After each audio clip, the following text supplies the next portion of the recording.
de l'éducation vous est présenté par Windows.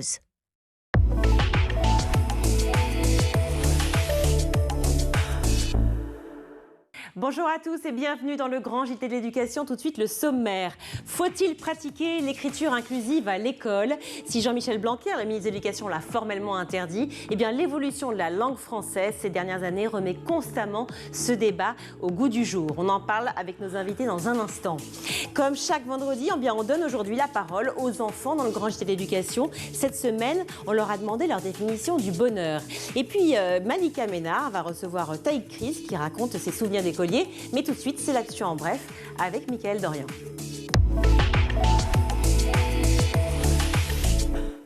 Bonjour Mickaël, comment ça va? Super, c'est vendredi. Ah oui, vendredi c'est... Ravioli. Parfait, il est parfait. Il est prêt à tout en fait. Même les vannes pourries, il me dit oui. Mickaël, l'actu du jour. Les enfants l'attendaient avec impatience. Enfin, la fin du port du masque à l'école, c'est lundi. Et oui, les règles sanitaires à l'école changent à nouveau ce lundi. Il n'y a plus qu'à espérer que ce soit une bonne fois pour toutes terminée, cette histoire. Depuis la rentrée des vacances de février, les écoles étaient soumises au niveau 2 sur 4 du protocole sanitaire. On passe désormais au niveau 1. Fini donc le masque en extérieur comme en intérieur.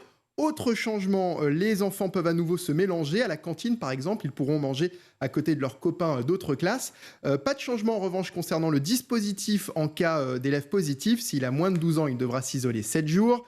Même chose s'il a plus de 12 ans et qu'il est vacciné. En revanche, pour les élèves positifs non vaccinés de plus de 12 ans, ils devront rester isolés 10 jours. J'espère que vous avez bien tout noté, parce que ça reste quand même extrêmement complexe. Ce jeudi, les ministres de l'Éducation et de la Culture étaient en déplacement ensemble dans le Calvados. Jean-Michel Blanquer et Roselyne Bachelot, main dans la main pour défendre auprès des jeunes le nouveau Pass Culture, élargi depuis le mois de janvier aux collégiens et aux lycéens. On est très heureux d'aller à la rencontre des collégiens et des lycéens parce que c'est évidemment ce qu'il y a de plus important. Quand on parle de culture, on parle toujours d'éducation et quand on parle d'éducation, on parle toujours de culture. Dès 2017, on s'est fixé comme objectif ce qu'on a appelé 100% d'éducation artistique et culturelle. C'est-à-dire l'idée que tout enfant de France et tout adolescent doit passer par des expériences culturelles à chaque année scolaire. Et puis, une dimension collective à laquelle je tenais tout particulièrement et qui est un des progrès qu'on a pu accomplir avec Roselyne Bachelot, puisque dans cette nouvelle phase du Pass Culture, grâce à ça, on finance par exemple des sorties scolaires. Ça va souvent être entre 600 et 800 euros par an et par classe, depuis la classe de 4e jusqu'à la classe de terminale. Et après la culture, le sport, ce vendredi, Jean-Michel Blanquer s'est rendu cette fois en Haute-Garonne. Oui, et comme pour la culture, il ne s'y est pas rendu seul. Il était accompagné cette fois de Roxana Maracineanu, la ministre des Sports. Ils ont rencontré des jeunes élèves de l'école Clairefonds à Portet-sur-Garonne qui pratiquent désormais les fameuses 30 minutes d'activité physique quotidienne à l'école voulues par le gouvernement. Jean-Michel Blanquer a également décidé sur tous les sujets. Il a dévoilé le thème du prochain concours national de la résistance et de la déportation. Ce concours qui a pour objectif de perpétuer chez les jeunes la mémoire de la résistance et de la déportation portera cette année sur l'école et la résistance des jours sombres au lendemain de la libération. Le ministre a expliqué les raisons de ce choix. On l'écoute. Ce thème prend un sens particulier alors que le CNRD vient de fêter ses 60 ans. Ce concours est marqué dès le début par la présence et par l'influence de résistants qui furent aussi des professeurs. Et ce thème doit donc nous permettre de réfléchir aux jours sombres de la guerre, de la défaite et de l'exode, jusqu'à la difficile reprise des cours, sous un régime qui voulait mettre l'école au service de ce qui était appelé la Révolution nationale. Bien sûr, ce sera aussi l'occasion d'évoquer les résistances des professeurs, la résistance des élèves face aux persécutions, face à la déportation des Juifs. Il y aura enfin un travail à mener autour des hommes de la France libre et de la résistance, qui, dans la nuit et dans la terreur, pensèrent l'école des lendemains. Et ce thème, bien sûr, fera l'objet d'une émission spéciale ici dans le Grand JT de l'Éducation sur School TV. Et puis, si vous passez le bac cette année, eh bien, RTL et DigiSchool ont dévoilé les sujets qui auront le plus de chances de tomber lors des épreuves de spécialité. Alors attention, je précise quand même, ce ne sont que des pronostics. Pas question de faire l'impasse sur une partie du programme lors des révisions. Pour les maths, par exemple, les sujets chauds sont les vecteurs, les suites ou les fonctions de référence. Pour les spécialités SES, les mutations du travail et de l'emploi ou encore les actions publiques pour l'environnement. Enfin, pour les spécialités SVT, les thèmes susceptibles d'être proposés sont les variations climatiques ou également l'origine du génotype des individus. Je rappelle que les épreuves de spécialité du bac 2022 se dérouleront du 11 au 13 mai. Merci Mickaël. Alors que penser de l'écriture inclusive? Est-elle vraiment un moyen d'inclure ou peut-elle au contraire exclure? Eh bien c'est l'heure de notre question du jour. Et pour en débattre, eh bien, j'accueille Sophie Audugé. Bonjour. Bonjour. Merci d'être avec nous. Vous êtes déléguée générale de SOS Éducation. J'accueille également Julien Barré. Bonjour.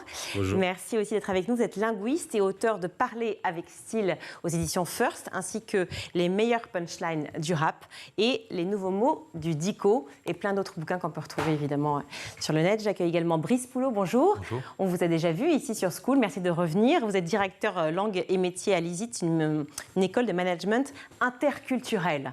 Et vous insistez sur le point. Je suis ravie de vous accueillir parce qu'on va parler langue française, écriture, mais surtout écriture inclusive. Alors évidemment, le sujet, vous savez, suscite le débat, et tant mieux, et c'est pour ça qu'on est là. Qu'est-ce qui a fait que soudain déjà, on a parlé soudainement d'écriture inclusive? On n'imaginait pas un tel débat il y a 40 ans, Sophie Audugé. En fait, le débat est ancien. Je pense que le linguiste pourra nous rappeler l'histoire des questions qui portent sur la féminisation des noms de métiers, la féminisation dans la langue française. Après, la question qui se pose aujourd'hui, c'est quel est l'enjeu de cette écriture inclusive? Est-ce qu'elle est finalement une idéologie qui finalement s'infiltre dans l'école à un moment où l'école est face à des enfants dont sa mission est d'apprendre à lire. L'école, sa première mission, c'est d'apprendre à lire aux enfants. Donc, dans quelle mesure... À lire, à écrire, à réfléchir, Absolument. à avoir un raisonnement. Oui, mais aussi, quand on parle d'écriture inclusive, il faut être clair, on touche au lire et à l'écrire des enfants. Donc, à ce moment-là, il faut quand même se poser la question, est-ce que c'est techniquement un problème pour l'enfant qui est en apprentissage de la lecture et de l'écriture? La réponse est oui. Et dans ce cas-là, est-ce que c'est une idéologie qui va, et qui peut avoir sa place d'ailleurs, dans des discussions avec des personnes adultes, responsables, qui sont capables d'avoir une analyse sur le sujet? Alors ça, on va parler à la fois idéologie, à la fois technique. Évidemment, je vous vois réagir, je vois les mains qui bougent, etc. Mais Julien Barré, tout de suite, effectivement, vous êtes linguiste. Il y a beaucoup, effectivement, l'histoire de la France avec la politisation, si je puis dire, des questions linguistiques est longue. Mais si on doit retenir peut-être une date, c'est celle de 82, avec la féminisation des métiers. Est-ce que à ce moment-là, on s'est dit, voilà, il fallait dire agricultrice et plus agriculteur? Et est-ce que c'était intéressant de prendre position par rapport à ça? C'est difficile, si on considère l'évolution des mots ou la linguistique ou la lexicologie, de fixer une date en particulier. Mais on peut envisager effectivement le problème de l'écriture inclusive plus largement avec, en premier lieu, la féminisation qui est actée. Enfin, même l'Académie française est d'accord avec ça. Même le ministère de l'Éducation est d'accord avec ça, qui consiste à dire sénatrice et non pas madame le sénateur. Le sénateur avec un E. Ou sénateur. Enfin, après, il y a toutes sortes de suffixes qui permettent de féminiser. Oui. Mais effectivement, il y a 30, 40 ans, ça a commencé. Et aujourd'hui, on est arrivé à un terme sur cette question de féminiser les noms, les titres de fonctions. On est d'accord avec ça. Et on retrouve, en fait, une tradition qui vient du latin ou même de l'ancien français, où c'était plus présent et plus facile de féminiser. Il y a eu une série de changements et d'évolutions dans la langue française. Mais cette évolution-là, le but, c'est en fait de réduire la question des inégalités hommes-femmes au départ. C'est quoi le but, Brice Poulot? Le but, c'est qu'en fait, avec la langue, avec le langage, vous construisez les mentalités. Vous construisez les représentations que l'on a du monde. Alors, dans ce cas, c'est quand même mieux d'avoir un monde qui est plus égalitaire qu'un monde qui va favoriser les hommes par rapport aux femmes. Mais est-ce que vraiment c'est inclusif ou exclusif? Parce que finalement, ça exclut aussi les enfants qui sont en situation de handicap, ça peut exclure aussi d'autres personnes, puisque l'oral et l'écrit ne sont pas les mêmes. Est-ce que vraiment on est dans une situation d'inclusion avec l'écriture inclusive? Et justement, il faut bien définir ce que c'est que l'écriture inclusive. L'écriture inclusive, c'est l'ensemble des attentions graphiques et syntaxiques qui permettent de favoriser l'égalité dans la langue française. Alors un enfant au CP va bien comprendre ce que vous dites. Mais en termes classiques et compréhensifs, ça veut dire quoi? L'enfant au CP, il va très bien comprendre que française, français, ce que disait le général de Gaulle d'ailleurs, c'est déjà une forme inclusive. Oui, mais là, ça s'entend. La seule chose en fait sur laquelle on n'est pas d'accord et qui crispe en fait le débat, c'est le point médian. Mais le point médian, ce petit point qu'on met point E, point S qui affole le débat, ce n'est qu'un détail de l'écriture inclusive. Est-ce qu'on est sûr que ce soit uniquement ça le problème, Sophie Audugé? Je vous vois bondir. Voilà, je bondis absolument. Je ne suis absolument d'accord sur rien de ce que vous venez de dire, avec tout le respect que je vous dois.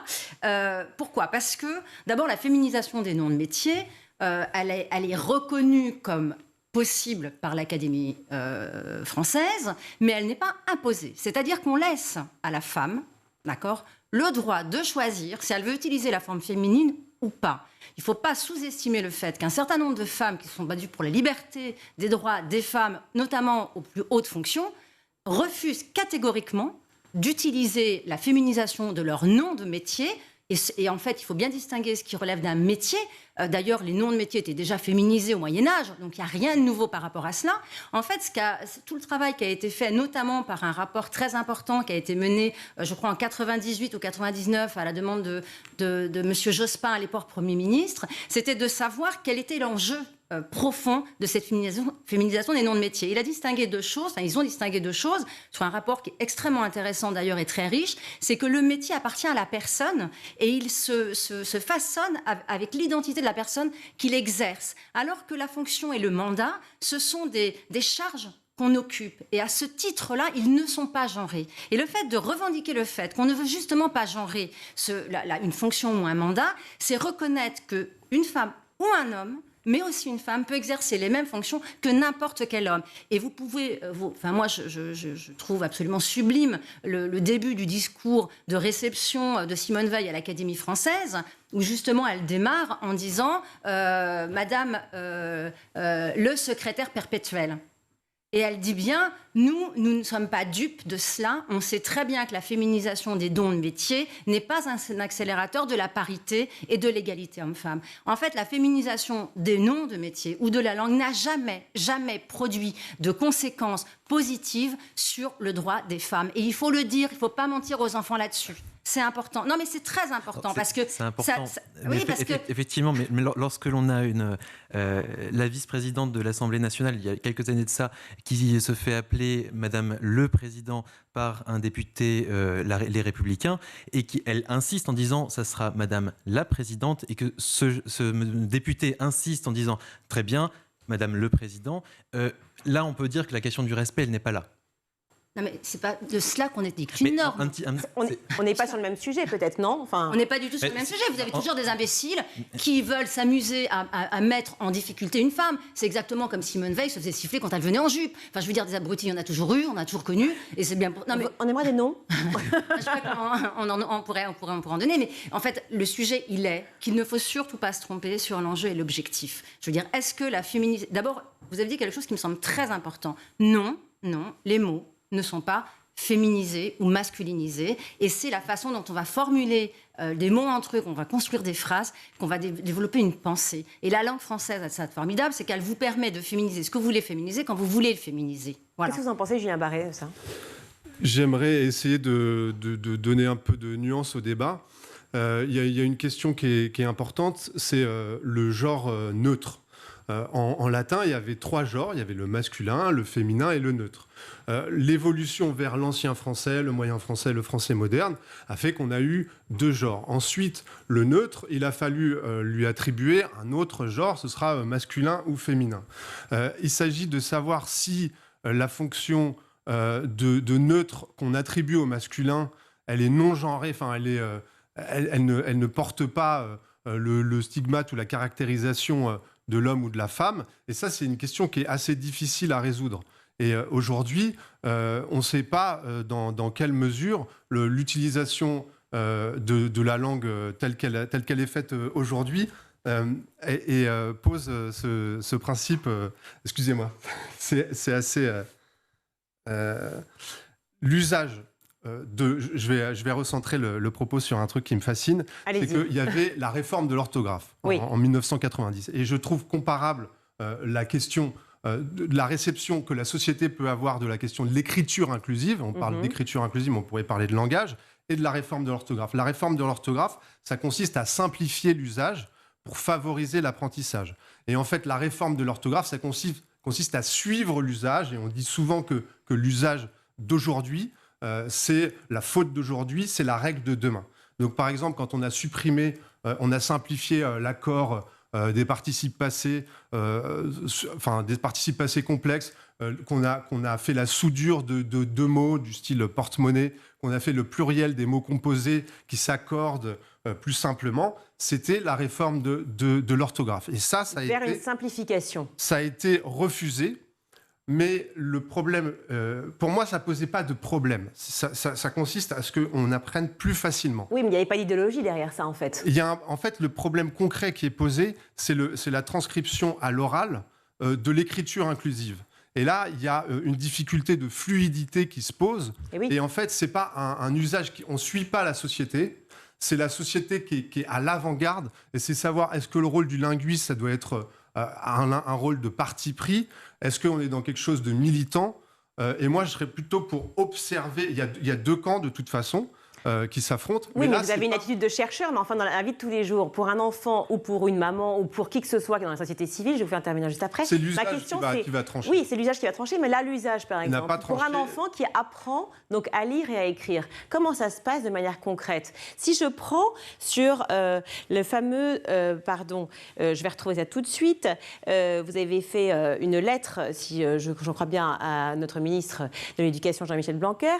Je lis, je cite Jean de La Fontaine, « Apprenez que tout flatteur.se vit aux dépens de celui.le ». Je sais, ça vous fait bondir. Qu'il écoute, point.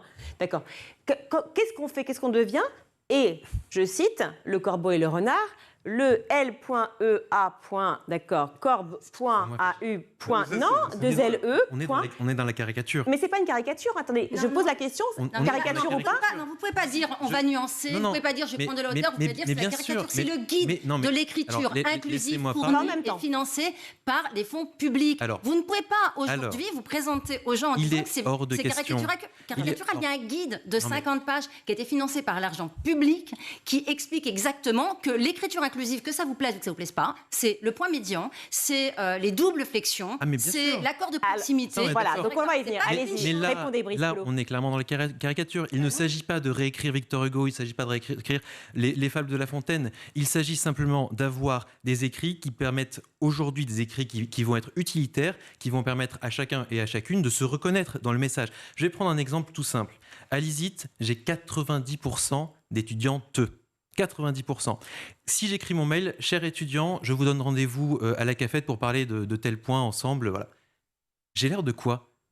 Attendez, en quoi ça pose problème? C'est parce qu'en fait, comme étudiant est un nom masculin, tout d'un coup, les femmes ne se sentent pas incluses. Mais elles ne se sentiraient pas incluses. Mes étudiantes, effectivement, se sentiraient pas incluses, mais 90% d'étudiantes ne se sentiraient pas incluses si je mets simplement « cher étudiant, rendez-vous à la cafette ». Et alors, est-ce que ce serait pareil, par exemple, pour le mot, pardon, mais j'y vais franco, pour le mot amour? Le mot amour est singulier, d'accord, et masculin. Quand il devient pluriel, il est féminin. Est-ce que ça choque? Est-ce qu'il faudrait revenir? Parce que là, ça pose un problème. Non, mais pardon. C'est une particularité de la langue française. Eh bien alors, c'est pas une particularité de la langue française de se dire qu'à un moment, un mot est masculin, pourquoi tout d'un coup deviendrait mais les mots féminin? vont rester masculin et féminin indifféremment. Il y a des mots masculins qui portent des valeurs féminines et réciproquement. Et par ailleurs, on ne lit pas La Fontaine aujourd'hui dans le texte. On lit aucune des éditions jusqu'au XVIIIe siècle. Tout ce qui précède le XVIIIe siècle, c'est des éditions modernisées. Donc ça, je ne pense pas que ce soit un exemple qui permette de nous faire avancer. Il est certain que le point médian pose des problèmes de lisibilité. Alors on explique à ceux qui nous regardent ce qu'est le point médian, s'il vous plaît. Julien Barré. C'est un code graphique qui permet, pour les tenants de l'écriture inclusive, de faire une flexion qui inclut à la fois le masculin et le féminin. Par exemple, étudiante.e.s. Ouais. Mais ça pose des problèmes parfois phonétiques si vous dites les actrices, par exemple. Alors, donc je reviens toujours à mon histoire, puisqu'on est sur School TV, dans le Grand JT de l'Éducation. Il y a aussi bien, effectivement, des gens de la société civile qui nous regardent, mais il y a aussi des professeurs, il y a des auxiliaires de vie, il y a des parents et il y a des enfants. Pour tous ceux qui apprennent à lire ou qui continuent leur apprentissage de la lecture, comment fait-on pour apprendre de manière simple la lecture avec en plus ces codes nouveaux? C'est interdit déjà, on va être clair, c'est que le ministère de l'Éducation nationale l'a interdit. Donc, oui, effectivement, hors la loi, le débat se pose. Le débat se pose et c'est pour ça qu'on est pour en parler, justement, parce que ça peut arriver. Et moi, je voudrais vous parler d'une anecdote, presque d'une expérience personnelle, un souvenir de moi, petit garçon, quand j'ai appris, quand j'avais 5 ou 6 ans, que le masculin l'emportait sur le féminin. Et j'avais en plus... Merci de me laisser finir. J'avais en plus un magnifique manuel de grammaire avec un petit garçon qui tirait à la corde face à 3 petites filles qui tiraient à la corde et on voyait le garçon l'emporter. Qu'est-ce que ça veut dire pour moi, petit garçon qui a 5 ou 6 ans ? Ça veut dire que la langue me donne la légitimité d'être plus fort, de dominer mes petits camarades. Voilà comment les enfants, les petits-enfants peuvent percevoir, quand on leur enseigne de manière aussi simple, que le masculin l'emporte sur le féminin. Alors la vraie question, c'est peut-être qu'on s'est trompé à un moment donné en disant masculin et féminin pour désigner des mots comme table, comme chaise ou peu importe. Peut-être qu'avoir un genre bip et un genre bop, ça nous permettrait en fait de... Ça veut dire quoi, pardon, je ne comprends pas, un genre bip et un genre bop? Ça veut dire qu'en fait, là, ces objets ne sont pas sexués. Et donc, on a cette tendance à faire un amalgame entre genre sexuel et genre grammatical. Et le genre grammatical, effectivement, cette notion de neutre, les objets sont neutres. Et regardez par exemple les langues plutôt nordiques. L'anglais par exemple a un genre neutre par excellence, the. Vous n'avez pas trop le choix. Et simplement, la marque du genre, c'est pour les personnes animées. Et bien, qu'est-ce qu'on constate ? C'est que dans les pays où les langues sont le moins en proie à la question du genre, les actes sexistes sont plus faibles. C'est vrai, ça ? C'est une corrélation qui était... Non, mais vous avez un nombre d'études incroyables qui le démontrent. Vous racontez n'importe quoi. Les accords invariables en Chine et en Turquie. C'est des modèles de protection des femmes, peut-être. Écoutez, il ne faut pas dire n'importe quoi. Non, mais moi, je veux bien que vous ayez votre idéologie chevillée au corps, mais non. Je veux dire, et comme quand vous dites la règle grammaticale que le masculin l'emporte sur le féminin, il n'y a pas un manuel, en France, qui a porté cette... alors, trouvez-le. On me l'a enseigné. Trouvez un manuel dans lequel c'est écrit. Alors, Julien Barré, linguiste, s'il vous plaît. Il faut être sûr des faits. C'est un truc pédagogique qui a été dit. Ça n'a pas forcément été écrit dans des manuels. Heureusement, ça l'a été, mais de façon minoritaire. C'est un truc pédagogique qu'on a entendu, qu'on connaît, qu'on a déjà entendu, et que disent des gens. C'est une formule presque mémotechnique. C'est une formule mémotechnique, mais ça n'a pas été écrit dans un manuel. Trouvez un manuel dans lequel c'est écrit, je le veux bien. Et des formules mémotechniques, vous en avez bien, allez-y, sans problème. Il n'y a pas forcément il ne doit pas y avoir de correspondance forcément d'équation mathématique entre le genre sexué dans la vie et le genre grammatical. C'est une question qui est très complexe et c'est un débat qui est nouveau et dont on n'a pas tous les tenants et aboutissants. Et la formule qui va être trouvée, ce sera à mon avis autre chose que le point médian, et on n'en est qu'aux prémices d'une discussion où on peut entendre l'argument selon lequel le langage dit quelque chose du monde et que la représentation des femmes pourrait être plus présente dans la langue française, et on peut entendre l'argument opposé qui dit qu'on a un héritage qui est fixé dans la langue, qui n'a pas été forcément intentionnellement créé par des gens qui se sont concertés masculinistes pour exclure les femmes. Non, c'est un peu plus compliqué. Il y a quelque chose qui est présent dans cette langue et qui remonte de très très loin, et on n'en est vraiment qu'aux prémices. On ne peut pas s'arrêter à l'état actuel du On ne s'y arrête pas d'ailleurs, parce que ça suscite le vrai débat, et c'est pour ça qu'on est là pour y réfléchir ensemble. Mais enfin, je reviens quand même sur l'idée de l'idéologie. La question de l'écriture inclusive, c'est aussi de poser les questions de l'égalité homme-femme, et donc d'inclure, si je puis dire, les femmes dans le débat. C'est quand même fou, c'est comme la journée de la femme, c'est fou que ça existe. Bon, ça existe parce qu'il faut que ça fasse avancer les consciences. Bon, très bien, mais est-ce que si l'écriture inclusive existe réellement, qu'elle est par exemple, je ne sais pas, dans quelques années à l'école, d'accord, votée et donc à l'école, est-ce que pour autant il y aura moins d'inégalités au quotidien et pour autant les femmes se sentiront peut-être... seront autant payés que les hommes finalement dans leur job. Non, mais je veux dire, est-ce que ça va faire avancer l'égalité homme-femme, ça ? Aujourd'hui, tous les chercheurs sérieux prouvent que l'évolution des langues ne s'est jamais associée avec la féminisation ou avec l'évolution des temps au service d'une meilleure représentation de la femme. Ça n'a pas de sens en fait. La seule chose qui peut permettre une meilleure égalité homme-femme et une meilleure répartition des positions identiques, vraiment, c'est un très haut niveau d'éducation. Et puis, un niveau d'éducation dans le sens de la culture. Dans le sens culture, maîtrise du langage, capacité à s'exprimer, capacité à affaiblir les conflits par l'expression et par le langage. Et vous le voyez dans un groupe d'enfants, à partir du moment où ils arrivent à exprimer les différences, il n'y a pas de violence. La question qui se pose est évidemment la maîtrise du langage. Or, l'écriture inclusive, comme vous évoquiez le point médian, on va prendre quand même un autre exemple qui est quand même plus marquant, c'est tout, TOU, point, T. Sauf que TOU n'est pas un radical du mot tout pour un enfant. Et c'est pour cela que l'écriture Alors attendez, inclusive... faites comme si j'avais 5 ans, d'accord? C'est-à-dire que- Réexpliquez-moi. Quand votre enfant va apprendre Oui. à lire et à écrire, on va lui apprendre que tout c'est T-O-U-T Oui, bien sûr. et qu'il va rajouter le E pour faire toutes. Oui. Or, dans l'écriture inclusive, vous allez avoir une multitude de manières de l'écrire. Et À c'est bien cause ce du qui pose le problème. TOUS Vous ou à allez cause de avoir quoi? T-O-U, point, S, T-E, point T, T, point E.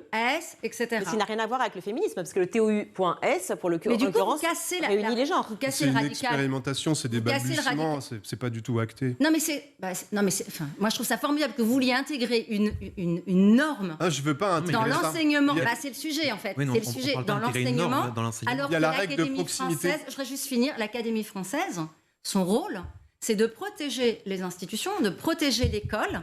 Bah oui, oui, Non, oui. non. Je finis. Pas du Juste- tout. Bah si, Vous n'avez pas justement. compris le rôle de pour l'Académie s'assurer- française. Bah, vous allez me l'expliquer Ouais. après.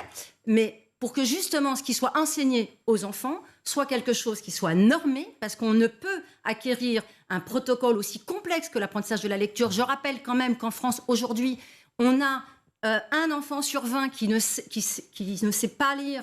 Non mais, enfin, je veux dire, faut dire la réalité. Hein. Ça, je suis C'est d'accord. 10 fois On est- plus on est d'accord. entre une école privée et une école en situation de prioritaire. Je veux dire, c'est En REP, x10. ouais. En REP+, c'est x10. C'est ces enfants-là qu'il faut aller toucher. C'est pas ceux qui sont hyper lettrés, dont les parents sont des chercheurs et qui vont pouvoir leur Julien Barré, expliquer réaction. l'histoire de la langue, etc. Juste en dehors du point médian, l'écriture dite inclusive ou épicène, ça soulève d'autres possibilités. Par exemple, ce qu'on appelle la règle de proximité, Oui. qui était présente et que même Vaugelas, qui était assez conservateur, un académicien au XVIIe siècle, finalement défendait, c'est-à-dire qu'on va dire une phrase du style les hommes et les femmes puissantes, on va accorder puissante avec le mot qui précède le plus proche. Et si le mot est femme, on va le mettre au féminin. Il peut y avoir une règle de majorité qui va dire que tous les hommes et la femme sont puissants, on va accorder au masculin. Mais ça, si vous voulez, ça fait quasiment consensus. C'est quelque chose dont on voit, parce que la langue, en fait, ça évolue, c'est l'usage, c'est les gens. Les gens vont s'en emparer, vont parler. Si les gens s'en foutent, il n'y a aucun problème. La plupart des gens sont rétifs au point médian, donc il n'y a pas de danger. Les enfants ne vont pas apprendre le point médian. On a besoin de bon sens, de clarté, et peut-être en revanche que la règle de proximité s'imposera. Par ailleurs, le fait, comme le faisait le général de Gaulle, vous l'avez dit, française, français, c'est une forme d'écriture inclusive qui fonctionne par doublé, par doublon, par synonyme. Double flexion. Mais alors tout à l'heure, vous avez parlé justement, Brice Poulot, de neutralité, de neutre, hein, d'accord, du neutre notamment dans les autres pays, les pays anglo-saxons, avec le fameux the, vous avez l'accent parfait. La neutralité, le neutre, on l'a vu avec le Yel, qui a fait son entrée dans le Petit Robert. Est-ce qu'il faut aller petit à petit vers ça, vers le neutre en général? Est-ce que c'est pas à vouloir finalement cultiver la parité homme-femme, annihiler finalement le genre et donc annihiler les différences? Au contraire, la parité homme-femme marque la différence homme et femme. La question du Yel est aussi intéressante. Alors, il y a eu Vous m'avez pas répondu du tout là. un- Non, oh non, non, non. Là, vous avez évincé le truc et puis Non, mais non, ça marche pas. pour moi, il n'y a pas de question de neutralité. Le Yel, en fait, aujourd'hui, il a eu un retentissement incroyable parce qu'il est rentré dans le Petit Robert. Le Petit Robert n'acte pas les choses. C'est pas parce qu'il est défini dans le Petit Robert parce que... Quand même, excusez-moi, mais enfin quand même. Non, simplement que le Robert définit... Il y a un usage du Yel qui est largement minoritaire. Et pour vous dire, même moi qui suis partisan de l'écriture inclusive, je l'utilise assez peu. Mais alors pourquoi justement? Mais parce que c'est aussi, étonnant. comme on disait précédemment, c'est l'usage. C'est l'usage. Pour moi, c'est pas Non, quelque mais chose de justement, naturel. il y a peut-être un problème. Les lexicographes du Petit Robert, donc les gens qui se réunissent pour faire un Oui. dictionnaire, Larousse, Robert, etc., ils sont par spécialité, et puis ils disent quels sont les mots qu'on entend le plus, qui sont le plus attestés à la radio, à la télé, dans les conversations. Et ils ont estimé que Yel soit était attesté, soit mérité de l'être. Et là, il y a un problème qui se pose, c'est que de fait, c'est difficile de dire que Yel est très attesté aujourd'hui. Mais c'est pas grave qu'un mot... Enfin, il y a beaucoup de mots qui sont entrés dans Robert et Larousse, genre avoir le seum. J'ai cité des mots comme ça. Dites-nous, oui. Cisgenre, s'enjailler, pitcher. C'est quoi s'enjailler? S'enjailler, ça vient de l'argot nouchi ivoirien. C'est le fait ça vient de enjoy, sans doute D'accord. de l'anglais. C'est le fait de passer Enjouer, du bon d'être temps. enjoué. Ouais, ça vient de enjouir aussi, de l'ancien Enjouir. français enjouir. En D'accord. fait, il y a des mots qui sont entrés dans le dictionnaire qui choqueraient les gens si ils avaient conscience que ces mots-là sont entrés. Mais Yale a focalisé quelque chose de différent parce que c'est aussi une catégorie grammaticale. C'est pas juste un mot. Et ça pose une question qui Et puis parce est qu'il y a assez le sens de difficile. l'idéologie, une fois de plus quand même, non ? Bien sûr. Évidemment. On revient toujours à ça. Alors, le Robert a introduit Yale pour une raison très simple, c'est qu'ils ont regardé les occurrences sur Internet. Donc, je veux dire, c'est une réalité aussi. Faut pas non plus, faut que les gens sachent que si le petit Robert a mis Yale, c'est parce qu'il a trouvé que c'était à la mode, parce qu'il y avait beaucoup d'occurrences de recherche sur Internet. Et c'est comme ça qu'ils l'ont justifié dans une émission il n'y a pas très longtemps. Donc ça, on sait très bien pourquoi c'est là. C'est parce qu'il y a une mode du transgenrisme qui est extrêmement prégnante en France. Ça sera certainement un autre sujet, puisqu'il y a énormément d'enfants aujourd'hui qui sont en immense difficulté, et leurs parents également, face à cette recrudescence de sentiments d'être nés dans le mauvais corps. Parce que tout ça, finalement, évidemment que c'est un enjeu idéologique. C'est un enjeu où c'est formidable que ce soit vous qui en parlez, puisque vous êtes un homme. Mais en fait, la réalité, c'est que vous nous isolez, vous nous genrez, vous nous contraignez à être genrés au féminin. Or, nous, c'est pas ça qu'on veut. Moi, nous, on veut avoir les mêmes droits et les mêmes pouvoirs. Je suis ravi. Non, mais Attendez, non. parlez pas en même temps. en revanche. C'est important, si vous voulez, parce qu'aujourd'hui, vous avez une recrudescence de jeunes filles qui veulent être des garçons. Mais oui. Mais comment vous Et expliquez il faut les ça ? accompagner. Si concrètement, écoutez, ces jeunes filles, Vous verrez ces si jeunes vous garçons, accompagnez votre fille à prendre Alors, des bloqueurs de puberté, des hormones. Autant vous Attendez, dire laissez-le que parler. Ouais. dans la Là- grande école que je dirige à l'ISIT, j'ai des étudiants qui sont transgenres et mon objectif, c'est aussi de les accompagner. Et quand ces étudiants veulent qu'on les appelle avec leur prénom, leur nouveau prénom et pas avec le dead name, on respecte ce choix. Quand ils ont envie qu'on dise il plutôt que elle, on respecte ce choix. Mais ça, est-ce que ça a vraiment un lien avec l'écriture, avec la langue française ? C'est-à-dire que, pardon, mais je pense que c'est un autre débat. C'est-à-dire qu'on est dans un débat qui est un petit peu différent, non ? Enfin, est-ce que je me trompe ou pas, Julien Yale Bar-Aimé ? n'est pas au centre de la querelle sur l'écriture inclusive. Et je vous disais, on va être d'accord, même si on est en désaccord, pour dire que des mots comme cisgenre, comme intersectionnel, ont intégré... C'est des mots, ceux-là, qu'on entend. Oui. Les mots intersectionnels Absolument. et cisgenre, c'est des mots qu'on entend. Donc c'est normal que le Robert les intègre. Parce qu'il faut les définir. Il faut les définir, bien sûr. Ils sont définis. Mais ce qui est important quand même, c'est qu'on peut pas aujourd'hui, on peut pas distinguer en fait la problématique de l'écriture inclusive Oui, du phénomène woke, qui est lié. j'allais y venir et qui- justement. Pardon, voilà. Non, mais je vous C'est en pour prie. ça que, effectivement, alors pour revenir à votre question Parlez-nous du wokisme pour bien qu'on comprenne, pour tous ceux qui en regardent aujourd'hui, on est d'accord, c'est l'engagement et la conscience des inégalités sociales. Absolument. Et donc, en fait, le principe consiste, c'est évidemment très porté par les États-Unis et par des travaux de recherche qui datent des années 70, qui ont démarré aux États-Unis et qui ont été très également diffusés au Canada. Et en fait, le principe, si vous voulez, c'est l'hypercommunautarisme. Donc, en fait, vous distinguez tout. Et l'écriture inclusive a pris cela, a procédé de cela quelque part, parce que dans la phrase, vous devriez définir toutes les personnes que vous désignez. Or, quelque part, vous enlevez le caractère universel, vous enlevez l'universalisme de la phrase. Quand on parlait de l'accord de proximité tout à l'heure, c'est intéressant parce que c'est un vrai sujet et c'est un argument qui est souvent opposé pour les fervents de l'écriture inclusive. Ils disent, avant, il y avait l'accord de proximité et on l'a enlevé parce qu'il y a des académiciens qui, de manière très masculine, l'ont enlevé. C'est pas ça qui s'est produit. L'accord de proximité, il était très complexe. On peut rappeler ce que c'est Alors, exemple l'accord de proximité, c'est ce que disait... Oui, c'est un exemple. En fait, l'accord de proximité, c'est quand Les hommes et les femmes puissantes. Voilà. vous allez accorder au féminin si les femmes sont juste avant l'adjectif. Ensuite, vous avez un autre accord qui consisterait, enfin pour le nom, mais on va s'arrêter à l'accord de proximité. Or, on fait croire que l'accord de proximité existait avant, qu'on l'a enlevé par intentionnalité. Or, c'est pas du tout ce qui s'est passé. L'accord de proximité, c'était un usage de gens hyper lettrés qui caractérisait en fait des profils particuliers. C'est-à-dire que c'était pas l'accord de proximité, il fallait qu'il y ait une synonymie. Il me semble que c'est de l'ordre de 45% selon André Chervel. Voilà, on peut retrouver avant le 17e ou le 16e siècle. 45% d'usage pour cet accord de C'est proximité. quand même pas mal. Mais ça veut dire que c'était enseigné à l'école ou pas ? Alors, j'insiste, enfin, je me permets de vous expliquer parce que Oui, je c'est vous en pas prie. neutre.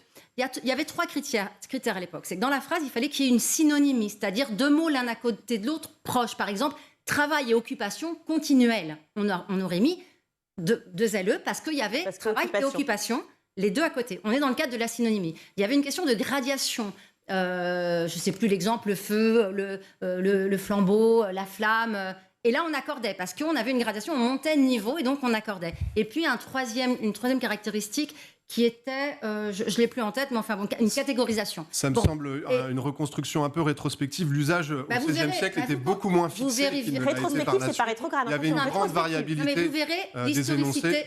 Les manuscrits d'écrivains ne respectaient pas la même orthographe, etc. Alors, moi je veux bien, on remonte au XVIe siècle, on est à l'oreille. Pas si loin parce qu'on a peu de temps. Hein. Au XVIe siècle, on est à l'oreille, c'est-à-dire qu'effectivement, on va accorder à l'oreille parce que c'est joli. D'accord. Ensuite, on arrive à une catégorisation, comme je viens de vous l'exposer, en 3 niveaux qui est très compliqué.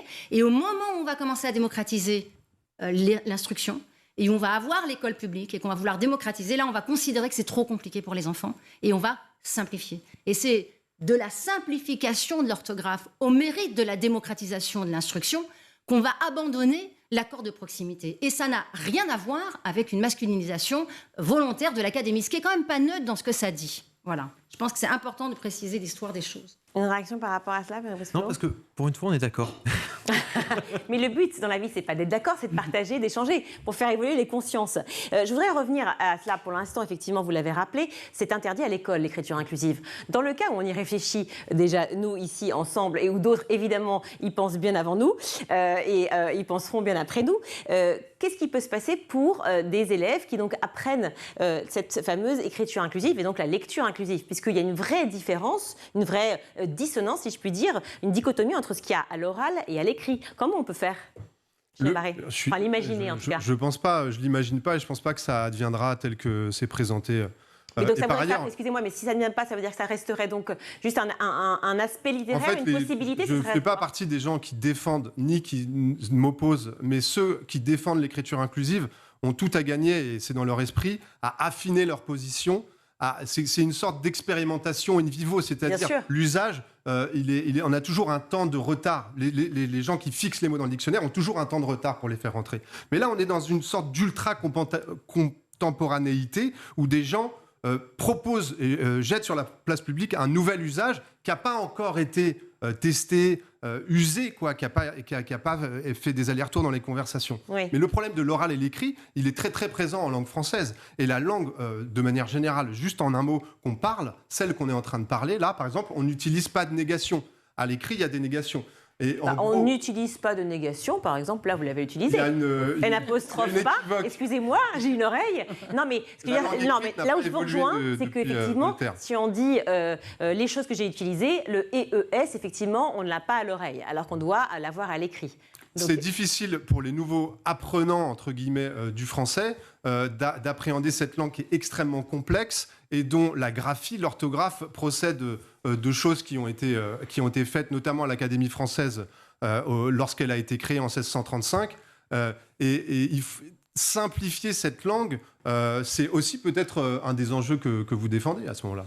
Oui, mais pour l'apprendre plus facilement. Voilà, en sachant que nous, ce qu'on retient de l'Académie française, c'est sa rigueur à s'assurer que la modification qui va être inscrite en norme au moment où elle est enseignée aux enfants, elle a été vérifiée de manière suffisamment puissante pour être sûr qu'on n'allait pas apprendre quelque chose aux enfants qui ne serait pas stable. Voilà, parce que quelque part, la langue, c'est un objet qui a une visée noble et humble, qui est de transmettre entre les générations. Vous parliez effectivement des fables de La Fontaine, mais on les a tous apprises, évidemment, et c'est vrai que nos enfants les apprennent également. Est-ce qu'on a envie que nos enfants les apprennent en écriture inclusive ? Imaginez que votre enfant l'apprenne en écriture inclusive. Non, mais vous souriez, mais c'est quand même la réalité. Non, c'est pas la réalité. Vous allez dire quoi à votre enfant quand lui va lire un livre en écriture inclusive? Vous allez lui dire, mais t'inquiète pas, mon chéri, avant c'était des gros machos. Le principe de l'écriture inclusive, ce n'est pas de réécrire la littérature. Le principe, c'est simplement de faire en sorte que chacun et chacune se reconnaissent dans des mails. Donc vous allez leur dire qu'avant, on ne reconnaissait pas les femmes. Dans différentes... Vous allez leur dire qu'avant, on ne reconnaissait pas les femmes. On ne lit pas les fables de La Fontaine dans le texte de La Fontaine. Je voudrais juste... Non, mais est-ce que ça veut dire aussi peut-être qu'il y aurait peut-être une scission qu'on peut imaginer qui s'opérerait entre les générations précédentes et les générations futures? Parce que l'écriture, effectivement... C'est l'objectif du wokisme. La scission, je pense qu'elle peut apparaître. Alors, on parlait de l'Académie française, et là, je vous rejoins. C'est important aussi d'avoir cet acteur qui va acter les choses, qui va pouvoir apporter cette dimension réglementaire avec le temps long. Parce qu'effectivement, aujourd'hui, est-ce que l'écriture inclusive, c'est une question de mode ou pas? Peut-être, peut-être pas. Pour l'instant, j'y adhère. mais je ne sais pas ce que ça sera dans 10 ans et dans 20 ans. Et là, j'aurais besoin de l'Académie française pour effectivement me dire, OK, on acte quelque chose ou on l'acte pas. Après, je voudrais parler de notre approche à l'ISIT, parce que finalement... pour vous faire un peu de pub, pour faire un peu de pub. Non, mais surtout parce que ce sont les étudiants et les étudiantes qui ont souhaité apporter l'écriture inclusive au sein de notre établissement. Ce qui fait que maintenant, personne, ce n'est pas imposé ni à l'administration ni à personne. Les gens peuvent écrire s'ils le souhaitent en écriture inclusive, mais c'est libre à eux. En tout cas, ils sont formés. Excusez-moi de rebondir, mais à Sciences Po, par exemple, il a été dit et écrit, et je l'ai vu dans beaucoup de chats sur le net, qu'on pouvait gagner des points lorsqu'on écrivait en écriture inclusive. Alors, est-ce que c'est vrai ou pas? Je l'ai en tout cas lu partout. Est-ce que ça vous inquiète, ça vous choque? En tant que pédagogue, je peux pas imaginer un seul instant qu'un enseignant du supérieur puisse proposer ce genre de choses. Pour moi, c'est de la fake news. Des points en plus, ça veut aussi dire des points en moins. Pour moi, c'est vraiment de la fake news.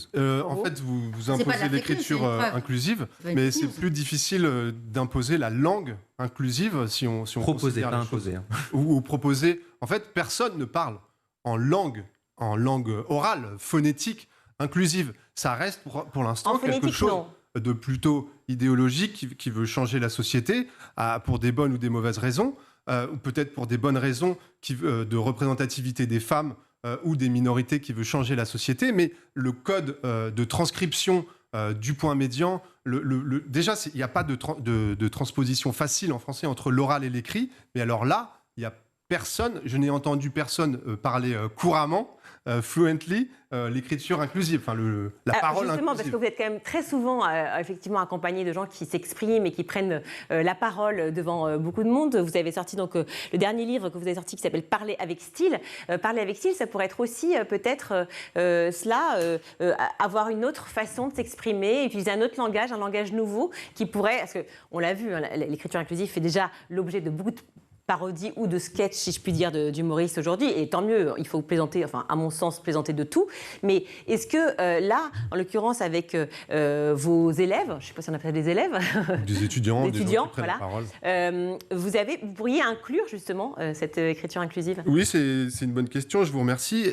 Parler avec style, c'est un livre, c'est un art poétique, c'est une tradition de comment écrire, ça vient des latins, l'art poétique, etc. La rhétorique, c'est tous les usages, toutes les formes d'utilisation de la langue française. Par exemple, vous pouvez faire des phrases très compliquées, avec des mots recherchés, rares, avec des périodes oratoires, c'est-à-dire des phrases très complexes, et vous pouvez utiliser sujet-verbe complément. Donc on est sur différents registres de langue. Et l'écriture inclusive, c'est un registre de langue un technolecte, on pourrait dire en linguistique, c'est quelque chose d'assez technique, d'assez compliqué, qui s'éloigne d'un idéal de clarté de langue française qui vient du XVIIe siècle, de Boileau, de ce qui se conçoit bien, s'énonce clairement, etc.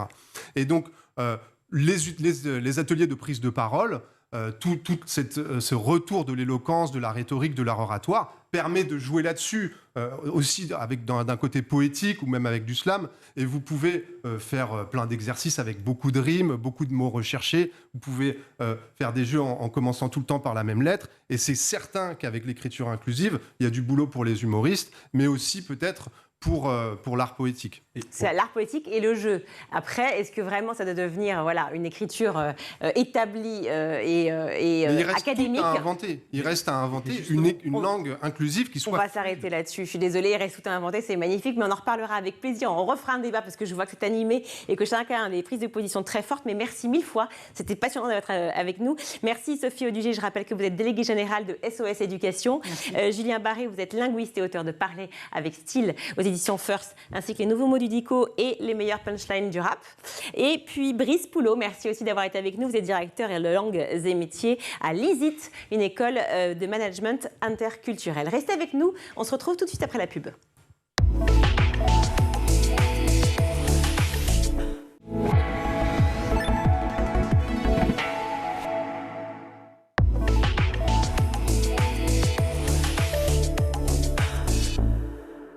De retour dans le grand JT de l'éducation, et bien comme chaque vendredi, on donne la parole aux enfants. Et ce vendredi, on leur a demandé leur définition du bonheur. Regardez. C'est une sensation d'être libre, d'avoir aucun souci ni problème. On peut être avec plein d'amis, faire plein d'activités, aller au ciné, etc. ou juste le fait d'être avec eux, de discuter, ça peut être marrant de temps en temps, etc. Donc ça peut te rendre très heureux aussi. Tout aussi avec la famille, passer du temps avec eux et tout, ça fait toujours du bien. Pour moi, le bonheur et le fait d'être heureux dans sa vie, c'est de pouvoir profiter pleinement de sa passion ou alors de plusieurs de ses passions dans sa vie. Qu'est-ce qui te rend content? De faire câlin au vent. De faire des câlins au vent? Oui. De dire des gros mots. Non.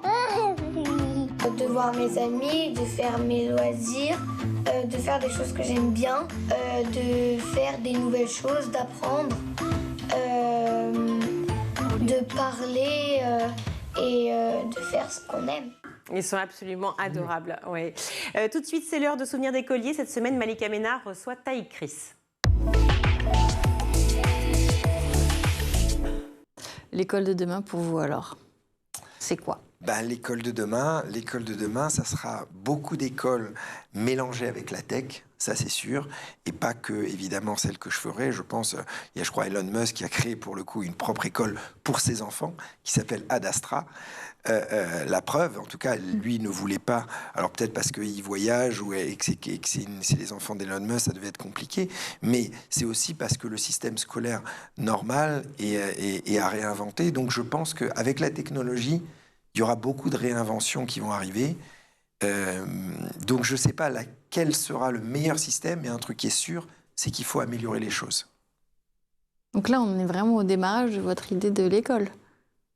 Oui, j'en ai marre. Mais tout projet pour vraiment changer les choses et faire quelque chose d'incroyable, ça prend du temps. C'est-à-dire que le jour où je créerai mon école, mais je sais que je vais devoir faire que ça pendant des années, me plonger dans les écoles, rencontrer des dizaines d'élèves, des dizaines de profs, prendre des notes, comprendre, voir les problèmes et aussi plus de psychologie. Arrêter justement d'angoisser les enfants sur leur avenir peut-être. Alors là, c'est un bon point que vous dites. Ça, c'est un truc, je comprends que le monde est difficile pour tout le monde et que, d'une façon générale, tout parent a peur du lendemain. Mais mes parents, malgré qu'ils n'avaient pas d'argent, ils n'avaient jamais la peur du lendemain. Et pourquoi ? Parce qu'ils n'étaient pas branchés pareil, c'est-à-dire que eux, une réussite dans la vie, c'était pas d'avoir une plus grande maison, une plus grande voiture, c'était avant tout être heureux et faire ses passions. Donc, et c'était plus une richesse psychologique plutôt que matérielle. Et donc, grâce à ça, depuis mon jeune âge, ils ne m'ont jamais mis cette peur que vous venez de dire. Et donc, parce que même si les parents le disent pas, même si les profs le disent pas, ça se sent de plus en plus. Donc l'enfant, il démarre à l'école, on lui dit déjà, ça va être compliqué. Ça va être compliqué, il faut que tu fasses des résultats, tes diplômes, l'avenir, faut gagner de l'argent. Donc le pauvre gamin, il a même pas le temps de se construire psychologiquement on l'attaque de pensées négatives. Chaque chose en son temps. Et un autre point sur ce détail, c'est que quand on grandit sans que l'éducation, la famille, l'entourage nous a mis cette peur dans le caractère, après, cette positivité est ancrée dans notre sang. Vous voyez ce que je veux dire ? Moi, je le sens aujourd'hui vraiment, c'est-à-dire que je sais que je peux rater plein de projets, je peux démarrer des boîtes ou essayer des records et finir à l'hôpital ou planter la boîte, mais j'ai jamais peur de l'essayer. Vous voyez ce que je veux dire ? Vous êtes aussi l'ambassadeur de l'association La Voix de l'Enfant. Oui. C'est en quoi consiste votre rôle en fait, alors il y a plusieurs depuis. Ça c'était en tout cas plus quand je faisais du roller, mais j'ai une chance finalement, c'est que j'ai jamais été touché de très très proche par certaines grandes maladies ou quoi. Voilà. Et donc toutes les associations qui m'ont demandé un soutien, donc La Voix de l'Enfant, un maillot pour la vie, mécénat chirurgie cardiaque. Évidemment, j'ai essayé de donner de mon temps. Toujours pour les enfants ? Alors, pour les enfants, mais pas que. En ce moment, je fais beaucoup de choses aussi pour les jeunes start-upers, vu que maintenant je suis dans la tech, pour expliquer aux jeunes start-upers comment lever des fonds, comment créer leur dossier. Mais c'est plus un partage de connaissances. Et quand la vie vous a donné beaucoup, la moindre des choses, c'est de redonner un peu en face. Par contre, ce que j'essaye de faire à chaque fois dans toutes ces associations que je soutiens, c'est pas mettre pas mettre mon nom et faire la photo et c'est tout. C'est-à-dire vraiment essayer d'être là pour aider. Donc, qu'il y ait des caméras ou pas, je m'en fiche. Vous voulez dire en dehors de la médiatisation? Voilà, c'est-à-dire que ce qui est important à la fin, c'est vraiment la passation de savoir et de transmettre. C'est déjà la fin de l'émission. Waouh, ça va vite. Merci beaucoup, Taïk, d'avoir partagé avec nous tous ces souvenirs. Je vous retrouve la semaine prochaine pour un nouveau numéro de Souvenirs d'écoliers. À très vite sur School TV. Tout de suite, c'est le meilleur de School TV avec le Zap. Vous-même, vous avez été professeur de FLE, français langue étrangère, lorsque vous viviez et travailliez aux États-Unis. En quoi ça nourrit votre... cette expérience a nourri votre idée? Je pense que je me suis rendu compte de la difficulté du français. Alors dans 2 cadres, j'ai enseigné le FLE en France à des primo-arrivants quand j'habitais en France et j'ai enseigné le français langue étrangère aux États-Unis. Et je me suis rendu compte, avec des enfants et des adultes, de la réelle complexité du français. Par exemple? Alors pour un anglo-saxon, en fait, les lettres muettes, c'est incroyable. Donc les lettres qu'on ne prononce pas? Les lettres qu'on ne prononce pas, il y en a 2 ou 3 en incroyable. français? Il y en a beaucoup en français. On a aussi beaucoup d'incohérences. EN, c'est en, mais à la fin d'un verbe conjugué, ENT ne se prononce pas. Donc ça, pour un anglo-saxon, c'est complètement fou. La question des genres, encore, est complètement incroyable pour un anglo-saxon qui n'a pas de genre dans sa langue. Donc ça m'a vraiment aidé à me rendre compte de la complexité de notre langue, mais aussi en voyant les enfants, aussi la manière très différente dont les enfants et les adultes apprennent en fait. Les enfants s'imprègnent d'une langue sans essayer de la décrypter, alors que les adultes en fait vont vraiment... Ils ont besoin de passer par le sens. Exactement, ouais. Et de comprendre la grammaire, de le décortiquer, alors qu'en fait un enfant va juste absorber la langue par l'écoute, par l'oral. 1990-2021, ce sont 31 ans d'histoire de technologie que vous avez choisi de revisiter. 1990 ou les années 90, pourquoi? Parce que c'est l'essor de l'ordinateur personnel, mais aussi les débuts de votre propre carrière numérique, Philippe, notamment avec la création de Wanadoo. Est-ce qu'on peut dire que les 30 décennies qu'on vient de traverser, ce sont les 30 glorieuses de la tech? Je trouve que la formule est assez bien vue, oui. Merci. Cadeau, je vous en prie. Non, mais elle est bien vue parce que les 30 Glorieuses, c'est souvent des périodes... Enfin, quand on parle de 30 Glorieuses dans l'imaginaire français, on parle d'une période qui a un début, qui a une fin, et pendant laquelle il se passe énormément de choses à toute vitesse. Et c'est un peu ce qui s'est passé, à mon sens, dans le monde de la tech. Il y a un très grand nombre de points de bascule qui ont été franchis, de seuils de capacité qui ont été franchis, qui ont permis de libérer un potentiel incroyable en termes d'usage, en termes de créativité.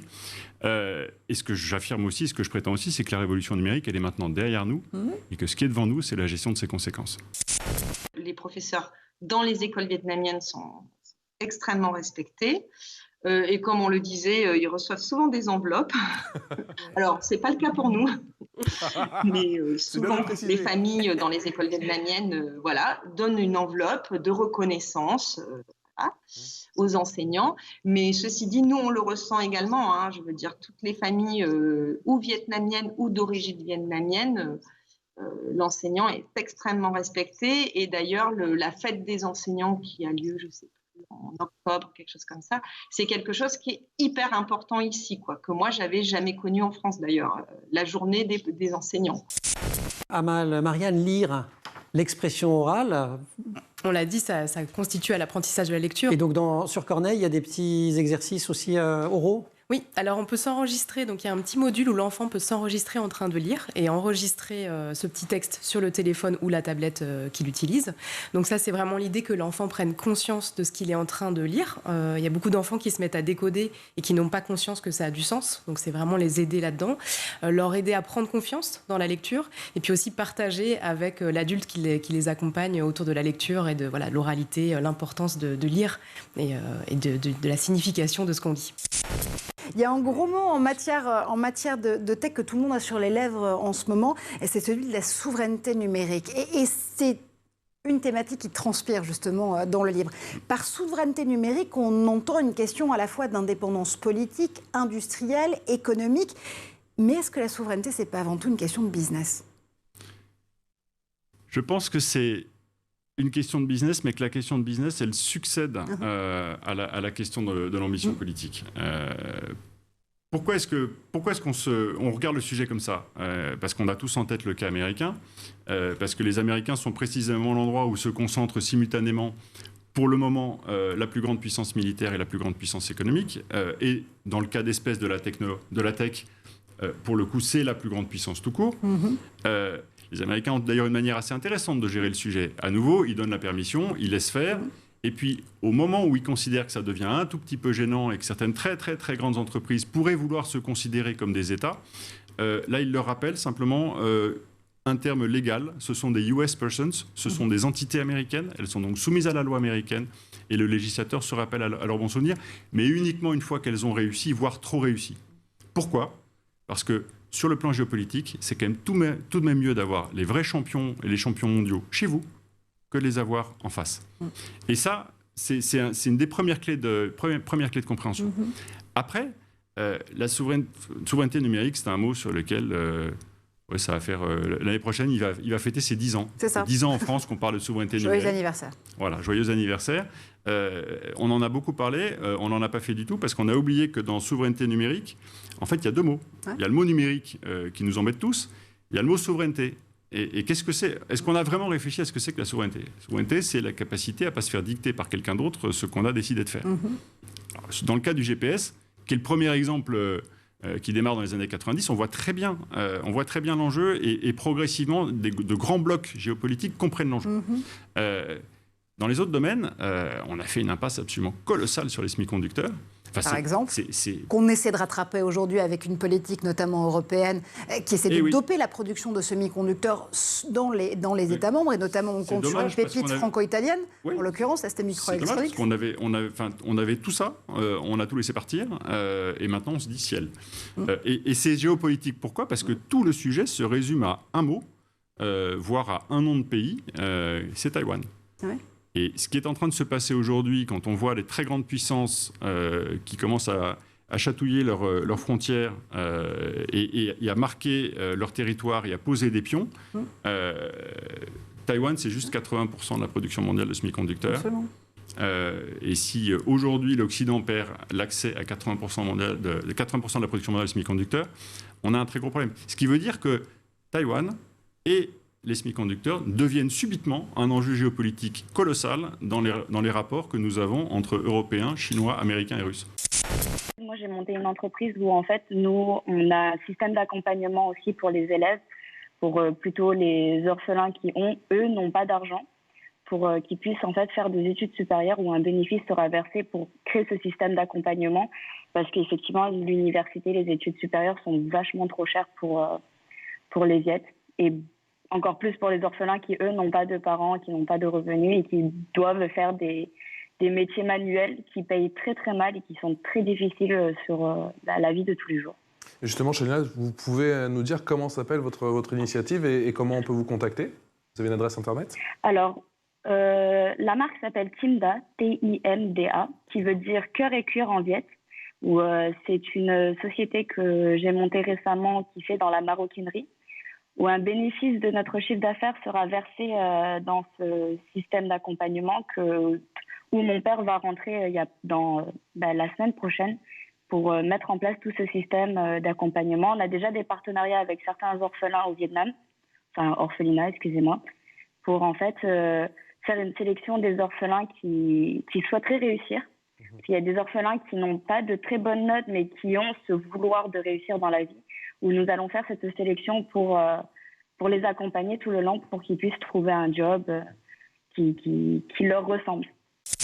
On peut attaquer Corneille à n'importe quel moment de l'année, à n'importe quelle heure, et surtout qui va vraiment me proposer cet itinéraire. Est-ce que quel est le degré d'élaboration de tout ça ? Est-ce que ça se contente de me faire refaire des exercices quand je me suis trompé, ou est-ce que c'est un petit peu plus subtil ? Alors, il y a beaucoup de répétitions. En fait, les enfants apprennent beaucoup par la répétition. Donc, on va lui reproposer le phonème, le son sur lequel il a échoué. Donc, notre principe, c'est vraiment ça. C'est vraiment la répétition, l'entraînement pour que l'enfant apprenne au mieux les phonèmes sur lesquels il a échoué. Donc, tant que je n'ai pas réussi un certain nombre de fois, on va inlassablement me le resservir avec des exemples différents. Comment vous faites pour que je ne me lasse pas, que je ne m'énerve pas, que je ne jette pas le smartphone contre un mur ? C'est complètement invisible pour l'enfant, en fait. Donc, on va lui reproposer avec des jeux différents. Donc, lui, il ne va pas se rendre compte qu'il est en train de refaire la même chose. L'application lui propose un jeu différent à chaque fois, un livre différent, une histoire à écouter différente. Donc, il n'a pas cette impression de répétition. Donc, à chaque fois, j'ai quand même différents types d'exercices et différentes approches de la langue. C'est pas que mécanique. Bien sûr, on a des exercices d'apprentissage de phonèmes, on a du tracé de lettres, comme on l'a vu tout à l'heure, on a des livres à lire, des livres à écouter, on a du décodage syllabique, donc dès qu'on connaît quelques phonèmes, on les code ensemble et on commence à vraiment décoder. Donc on accompagne vraiment l'enfant dans tout type d'exercice. Amal, Marianne, lire l'expression orale. On l'a dit, ça constitue à l'apprentissage de la lecture. Et donc sur Corneille, il y a des petits exercices aussi oraux ? Oui, alors on peut s'enregistrer, donc il y a un petit module où l'enfant peut s'enregistrer en train de lire et enregistrer ce petit texte sur le téléphone ou la tablette qu'il utilise. Donc ça, c'est vraiment l'idée que l'enfant prenne conscience de ce qu'il est en train de lire. Il y a beaucoup d'enfants qui se mettent à décoder et qui n'ont pas conscience que ça a du sens, donc c'est vraiment les aider là-dedans, leur aider à prendre confiance dans la lecture et puis aussi partager avec l'adulte qui les accompagne autour de la lecture et de l'oralité, l'importance de lire et de la signification de ce qu'on dit. C'est la fin de cette édition. Merci Mickaël. Merci Virginie. Une mention spéciale aux filles, aux femmes qui ont préparé cette édition. Emma Guessel à la rédaction en chef, Agathe Delannoy et Judith Gary, qu'on embrasse parce qu'elle va partir vers de nouvelles aventures.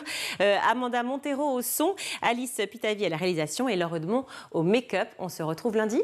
À lundi. Et on embrasse Doudou.